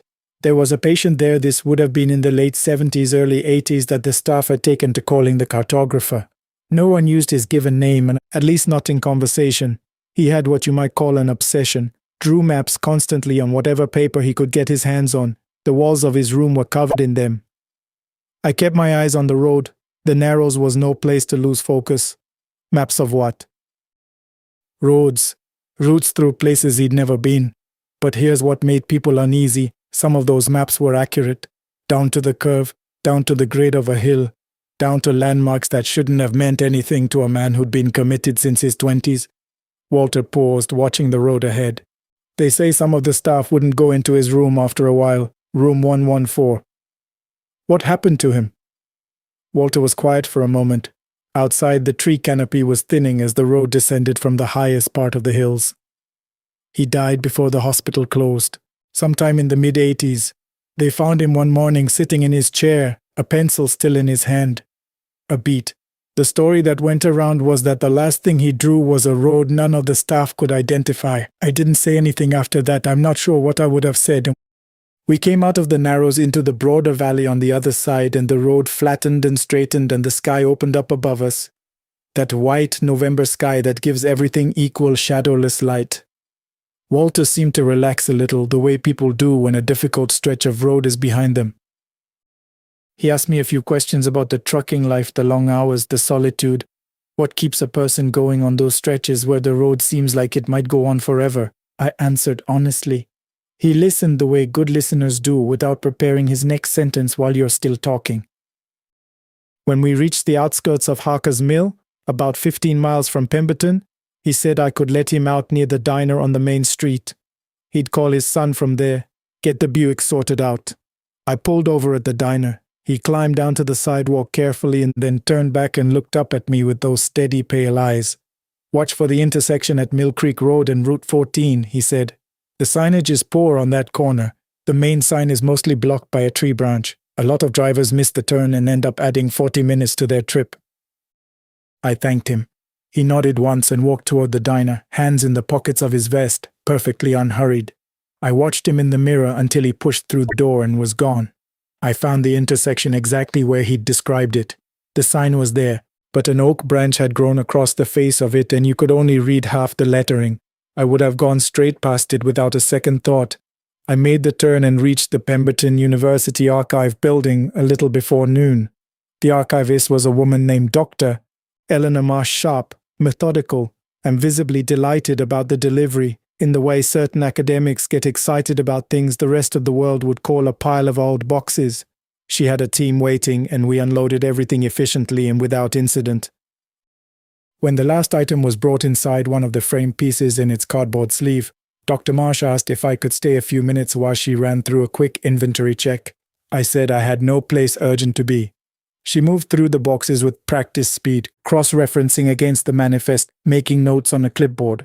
When she got to the 3 framed pieces, she slit the cardboard sleeves open with a box cutter and laid each one carefully on the examination table under the overhead fluorescence. The first was a group photograph. Staff members posed in front of the hospital entrance, dated 1962. About 30 people, formal and unsmiling, the way people looked in photographs back then. The second was a framed commendation letter from the State Board of Health, dated 1978. The third made Dr. Marsh stop and lean forward. "This is really something," she said quietly. I walked over to look. It was a hand-drawn map, pen and ink on paper that had once been white and was now the color of old tea, rendered in a small, precise, almost architectural hand. It showed a road winding through hills, every curve captured accurately, every elevation change suggested by the density of the contour lines, every landmark annotated in tiny, careful lettering. I looked at it for a moment before I understood what I was looking at.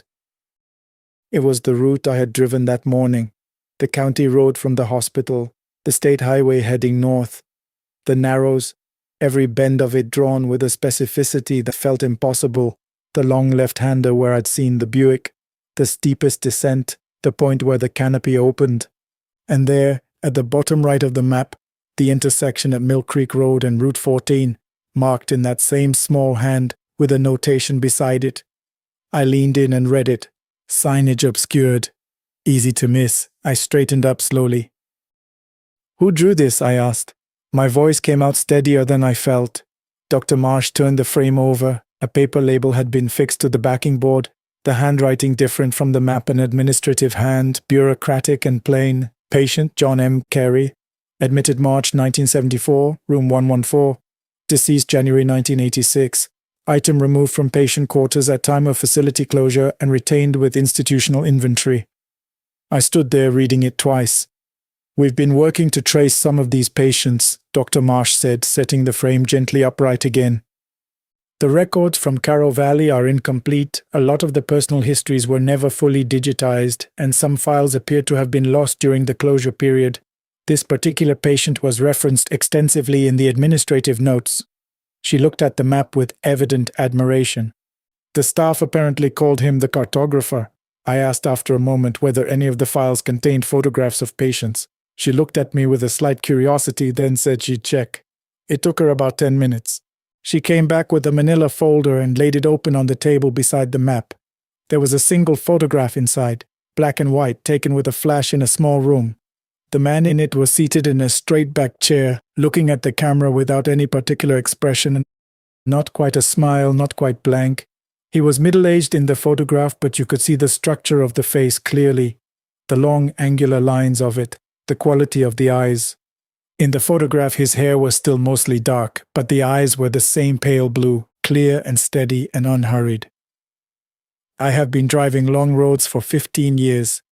I have learned to account for a great many things, the way fatigue warps perception, the way isolation can make the mind manufacture company, the way a face seen briefly can overlay itself on another face seen later. I have applied all of these explanations to what I saw in that photograph, and none of them have held. I know what Walter Greer's face looked like across the cab of my truck. I know it was the same face in that photograph. I know that John M. Carey died in 1986, 40 years before I drove that road. I know he drew a map of that road with a detail that had no explanation, a detail about a road sign blocked by a tree branch that was probably a sapling when he put his pencil to paper. I know that without the directions he gave me at the side of the road, I would have missed that turn. I would have added 40 minutes to my drive at minimum and arrived late, and perhaps Dr. Marsh would have been less willing to let me stay while she opened those boxes. Perhaps I would never have seen the map. Perhaps whatever circle was drawn that morning would have stayed open. I don't know what to make of any of that. I'm a truck driver. I move things from one place to another. I'm not equipped to explain what I saw. I didn't tell Dr. Marsh what I recognized in the photograph. She had 30 years of institutional records to work through. She didn't need a truck driver standing in her archive room telling her that one of her deceased patients had given him directions on the way in. But I've carried it long enough. Some loads are heavy, not because of their weight, but because of what they mean. And I've learned, in 15 years of hauling, that the only way to be rid of a load is to set it down somewhere. So I'm setting it down here. For whoever wants to make sense of it, I've already made what peace I can with the fact that I can't. I'm going to tell you this story without mentioning the company's name, the city, or the specific details that could identify the people involved. Some of them are still working there. Others, I genuinely don't know what happened to them after everything that unfolded. The only names I'll use are ones I've changed. But I can tell you this, what I'm about to describe is real. And if you've ever worked night shifts in an industrial facility, you already know that certain kinds of silence don't belong to the living. I got the job through a friend of a friend, security guard at a large distribution warehouse on the outskirts of town. Not a glamorous position, I won't pretend otherwise. You walk the perimeter, you check the locks, you sign off on the clipboard every 2 hours, and then you spend the rest of your shift sitting in a small booth drinking bad coffee and waiting for morning. That was it. I needed the money, and nights fit my schedule at the time, so I took it. The warehouse stored machinery parts, huge metal shelving units that ran the length of a football field, stacked floor to ceiling with crates. During the day, forklifts moved constantly and the noise was relentless. But at night, when the last shift workers clocked out and the lights dimmed to the low energy setting, the place became something else entirely. The sounds the building made at night were different from the sounds it made during the day. The structure would contract in the cold and you'd hear long metallic groans from somewhere in the back and near the loading docks. I got used to it. Most of us did. There were 4 of us on the night rotation. Myself, a quiet woman named Sandra, who had been there for almost 6 years, a younger man we called Marcus, who spent most of his shift on his phone, and then there was Victor. Victor was difficult to describe without sounding like you're speaking poorly of someone who is gone. But honesty is important here because it matters later. Victor was the kind of person who made a room feel different when he entered it. Not dangerous exactly, just wrong somehow. He was in his mid-50s, heavy-set, with hands that looked like they'd done hard labor most of his life. He never accepted a cup of coffee from anyone, never talked about his family or where he came from, and never, not once in the 8 months I worked alongside him, laughed at anything. He would answer direct questions with as few words as possible. He wasn't hostile. He just seemed to exist in a separate layer of the world from everyone else. Sandra told me once that she'd tried to make conversation with him during her first month, and he'd looked at her the way you'd look at something written in a language you don't understand. Not rude, just blank. After that, she left him alone, and that seemed to be what he preferred. Victor always took the back sector, the deepest part of the warehouse near the loading area, where the heavy machinery crates were stored and where the lighting was worst. No one fought him for it. We were all quietly relieved that he wanted it. The accident happened on a Wednesday in November. I know this because I had just started my shift and was still signing in when we heard the sound. A deep crash followed by a kind of grinding that didn't stop right away, then silence. The kind that follows something irreversible. Victor had been doing a routine check of the back sector when one of the overhead storage frames collapsed. These frames were old and the company had been told multiple times that they needed to be reinforced. They had been told in writing. I know this because Sandra had filed the report herself twice. The company acknowledged the concern and did nothing. The frame came down on top of him. By the time we reached him, there was very little we could do. Victor died before the ambulance arrived. I'll spare you the details of that night. What I'll tell you is that the four of us who were there went through the rest of that shift in a kind of fog, and that nothing was said about canceling the operation or sending us home. Management called in the morning, expressed condolences in a corporate tone that made clear they were more concerned about the incident report than about Victor, and reminded us that we were expected at our next shift. Victor had no family that could be located quickly. His personal file listed a sister in another state. She was contacted. She did not come for the funeral. I don't know what their relationship was. I don't know much about Victor at all. And I suppose that's part of what made everything that came after so unsettling. He was a stranger who died among near strangers, and somehow that made the space he left behind feel heavier. The first thing I noticed was a week later. I was doing my 2 a.m. walkthrough of the central aisle, the long one between shelving units 7 and 8, when I felt the temperature change. Not a draft, nothing as simple as that. It was more like stepping from one room into another, except there were no walls. A distinct pocket of cold air, positioned roughly at chest height, that I walked directly through. I stopped and turned around. Nothing.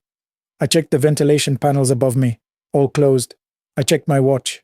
I wrote the time in my head, 2:14. I didn't say anything about it. I told myself the building was old and full of strange airflow. I moved on. 2 nights later, Marcus asked me at the start of the shift if I'd noticed anything odd in the back sector. His tone was casual, the way people speak when they're trying to ask something without seeming like they're asking.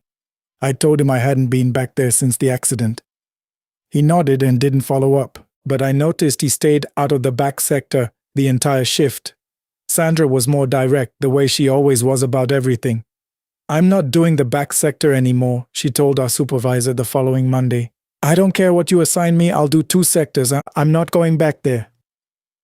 Our supervisor, a man named Don, who had worked days his entire career and treated night staff as a category of person slightly below his attention, told her she didn't have a choice. Sandra looked at him for a moment. Then write me up, she said. He didn't write her up. He reassigned her. He told Marcus to cover the back sector instead, and Marcus, who was young and trying to keep the job, agreed.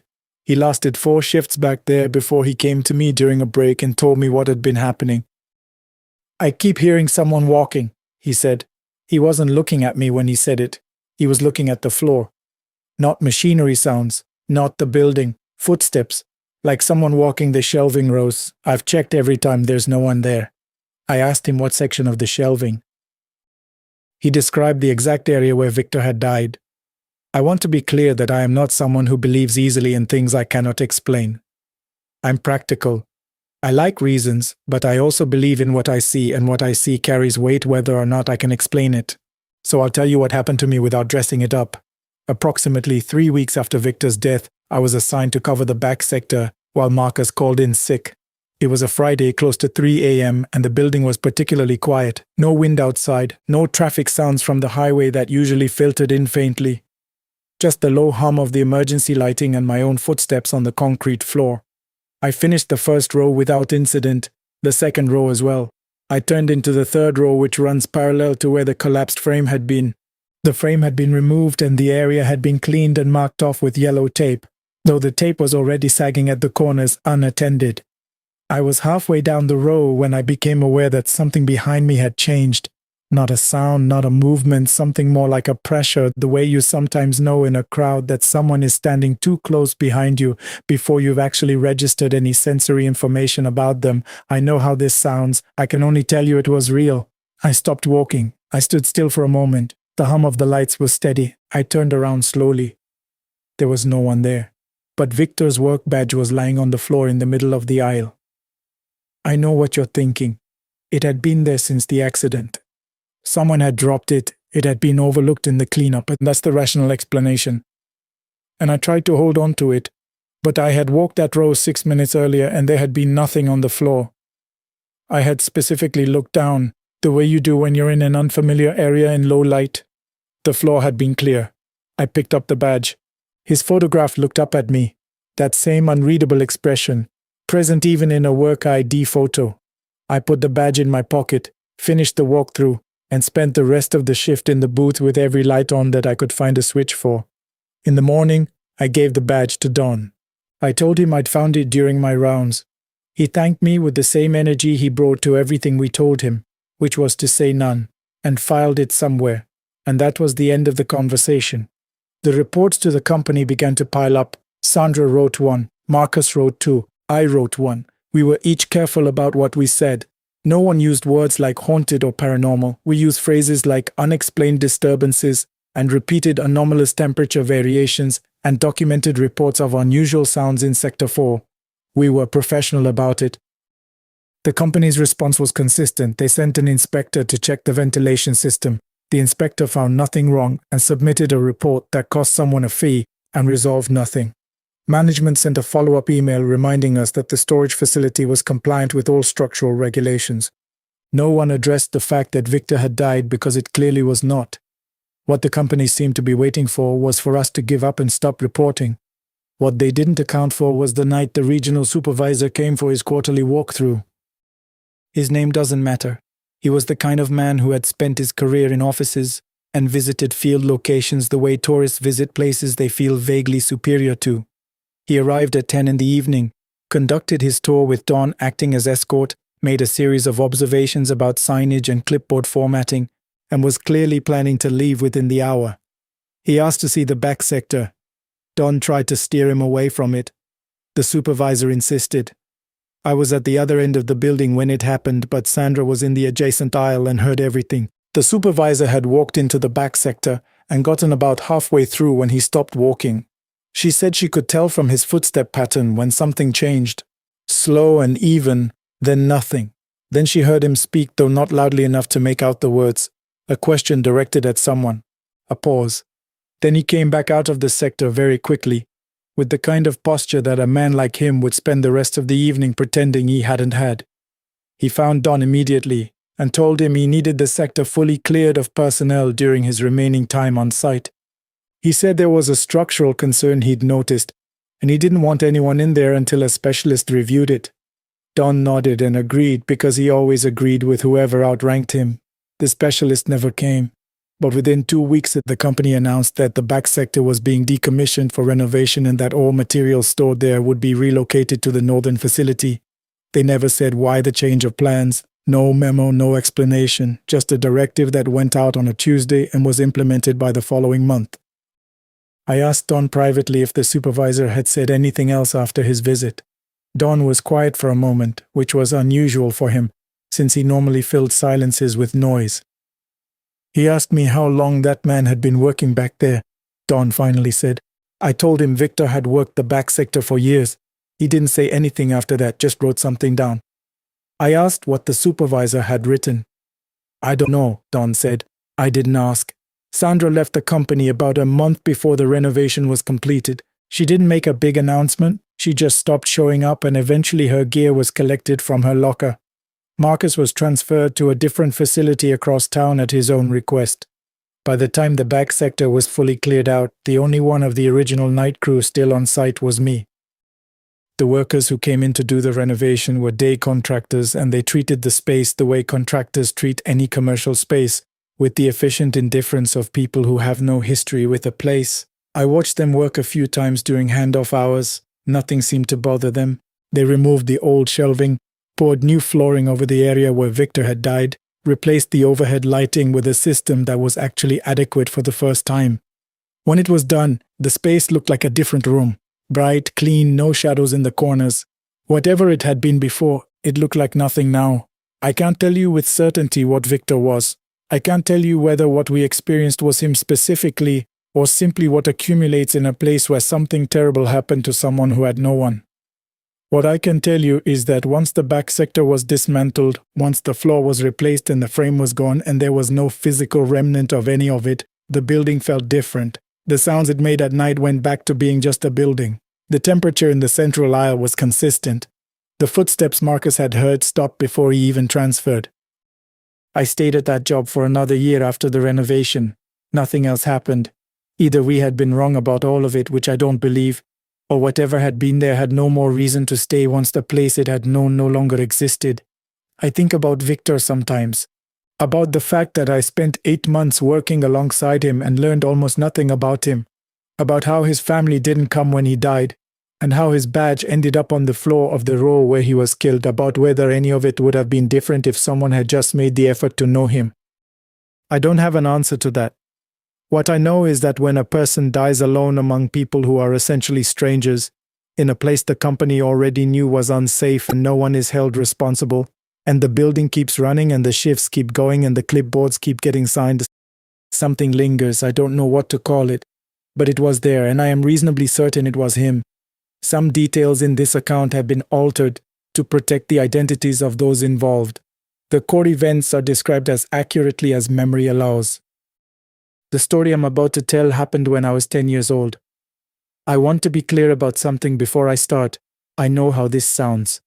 I've told it before, in pieces, usually late at night when someone gets the conversation going about things they can't explain. People always nod politely like they're being kind. But I was there, I saw what I saw. And years later, when I finally sat down with my mother and went through all of it from beginning to end, she filled in the parts I didn't fully understand as a child. So what you're getting is the whole story, what I witnessed, and what the adults later confirmed when I was old enough to deserve the truth. My name is Caleb. When I was 10, we lived with my grandmother Nora in a 2-story house on the edge of a small town in Tennessee. It was me, my mother Janet, and my grandmother's youngest son, my Uncle Ray. My mother and Ray were siblings. My father had left when I was 4, and after some hard months, my mother decided the smartest move was to go back home, stay with Nora, and finish her nursing degree while she still had the chance.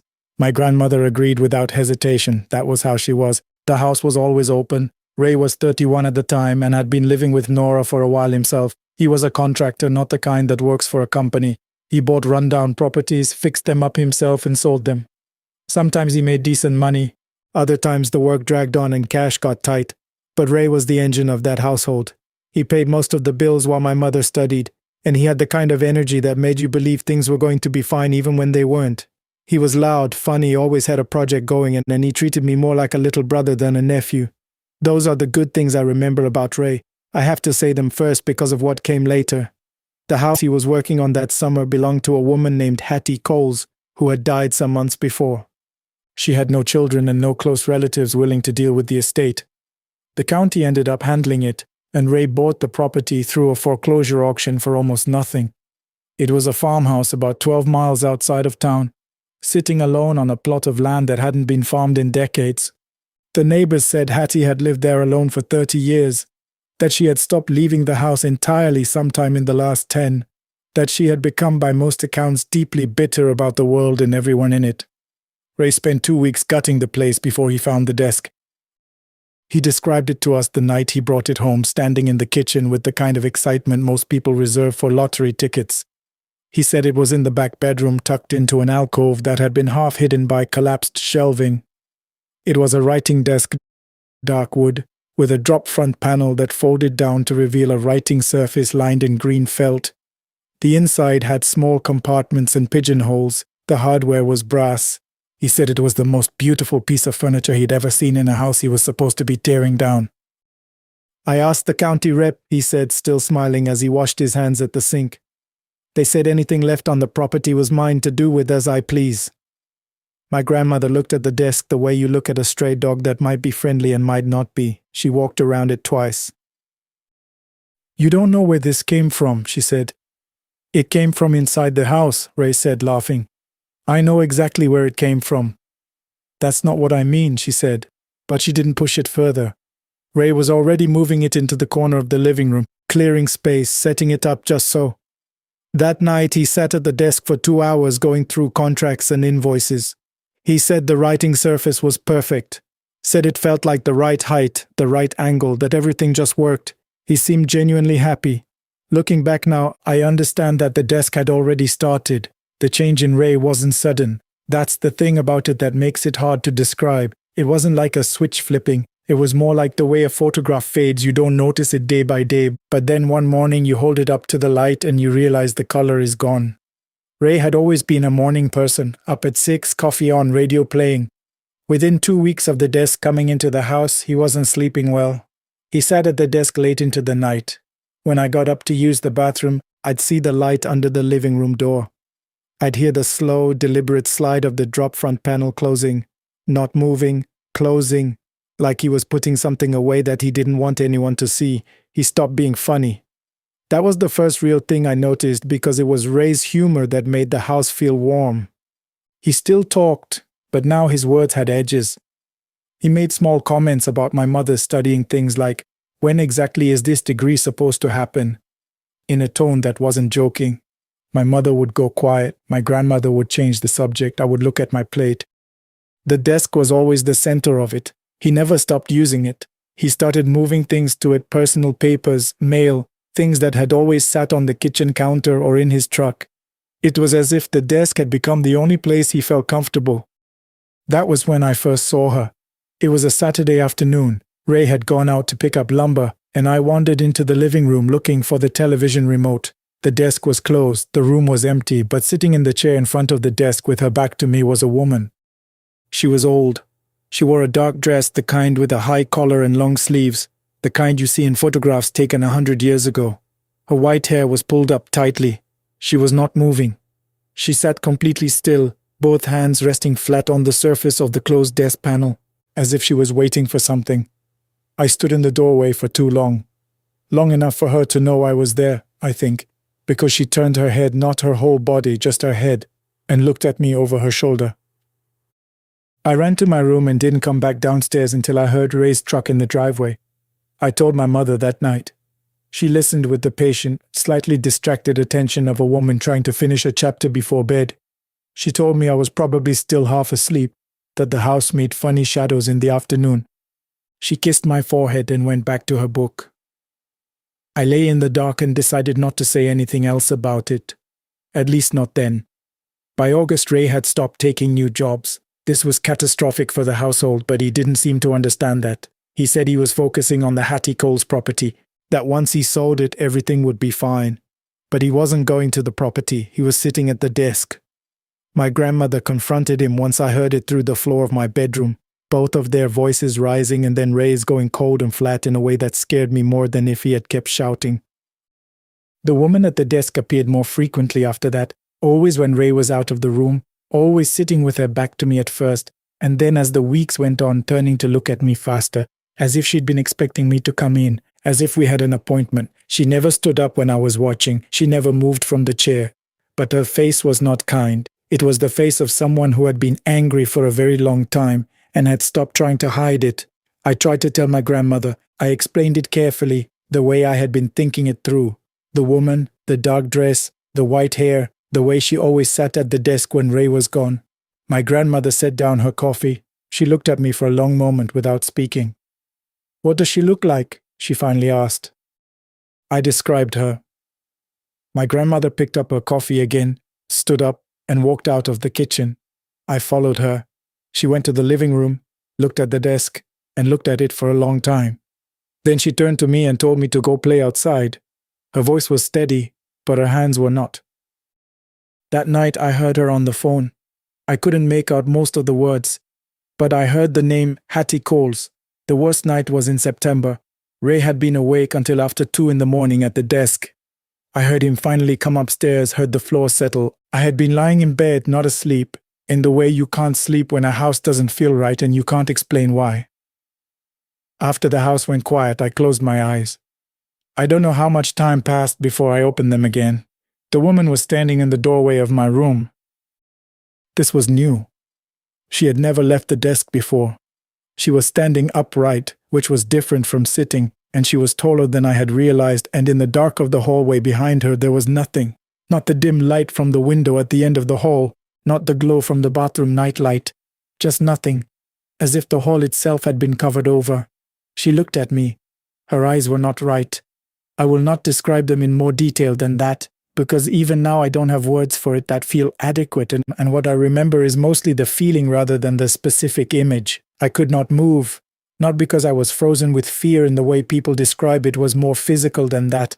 My body simply would not respond. I tried to call out and nothing came. I lay there and watched her stand in that doorway, and at some point she raised one hand and pressed a single finger to her lips. Then my mother's alarm went off. It was set for 5:30 because she had an early class. The hall flooded back. The nightlight returned. The woman was gone. I walked myself into my mother's room and climbed into her bed without explanation and lay there shaking until morning. My mother knew something had happened. She didn't ask me to explain it, she just held on. It was my grandmother who moved things forward. She had been raised in a tradition that took things like this seriously, and she was not a woman who waited once she had made up her mind. She contacted a preacher named Brother Ellis who was known in the community for dealing with what people called troubled houses. He was not dramatic about it. He came on a weekday morning carrying a worn Bible and a small glass bottle of oil. He shook my grandmother's hand, shook my hand, nodded at my mother, and asked to see the desk. He stood in front of it for a while without speaking. The room felt different with him, in it not better necessarily, but like something was paying attention.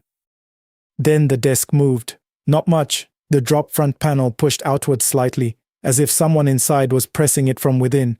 Then it settled back. Brother Ellis did not step back. He opened his Bible and began to read low and steady, and he pressed his thumb against the wood and made a small cross with the oil. I was watching from the doorway, and I saw her, the woman, standing against the far wall, not at the desk this time, pushed back. Her expression had changed from anger to something else, something closer to desperation. She looked at me. I don't know what I thought in that moment. I think I felt something unexpected, something like pity. She had died alone in this house. She had spent 30 years alone, and she had been angry about everything, and she had died angry, and the desk was the last place she'd been herself. I don't think she was haunting it out of malice.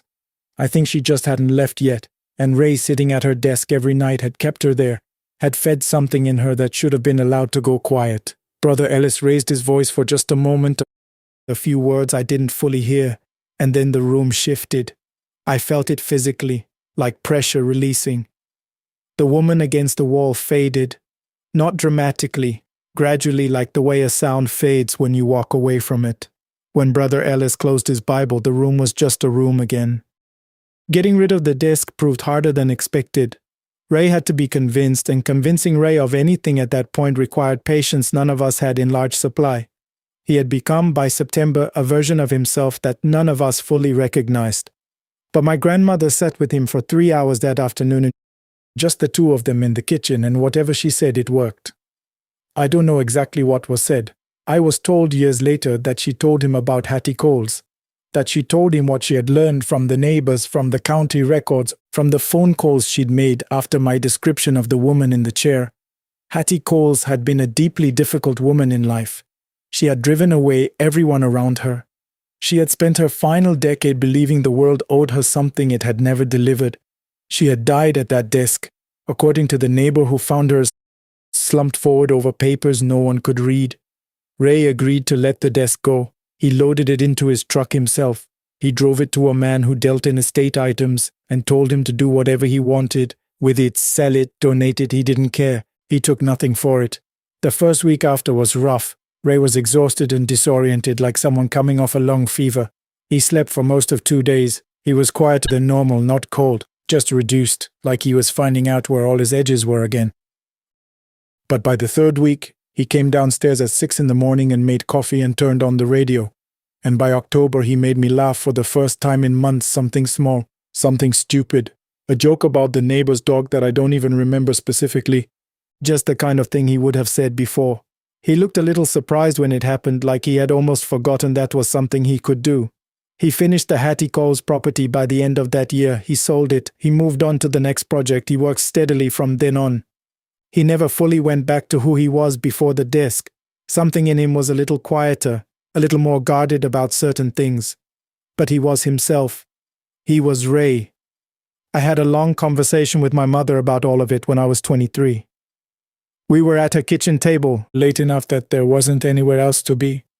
I laid out the whole thing, the woman, the desk, the night she came to my doorway, the way Brother Ellis's presence had shifted something in the room. My mother listened without interrupting, which was how I knew she was taking it seriously. When I finished, she was quiet for a while. Then she told me she had seen the chair move once, that she had assumed it was a draft, had assumed I had been near it. But she had been standing in the doorway alone, and the chair had rocked forward once and then stopped, and she had turned around and walked back to the kitchen and not mentioned it to anyone. She also told me that when she looked up Hattie Cole's years later, out of her own curiosity, years after we'd all moved on, she found an old photograph from a church directory dated about 40 years back. A group photo. She had recognized one of the faces immediately. She had shown it to me on her phone that night at the table. A woman in a dark dress, white hair, though she was younger in the photo than she had been when I'd seen her. High collar, hands folded in her lap. The same woman. We sat with that for a while, my mother and I. Then she refilled our coffee and we talked about other things. The way you do when there's nothing left to explain, and you're both just grateful to be sitting at a table warm and ordinary and together. If you've had something similar happen in your home, or with an object you brought in from the outside, something that changed the energy of the space or the people in it, I'd really like to hear about it in the comments. These are the stories I never get tired of.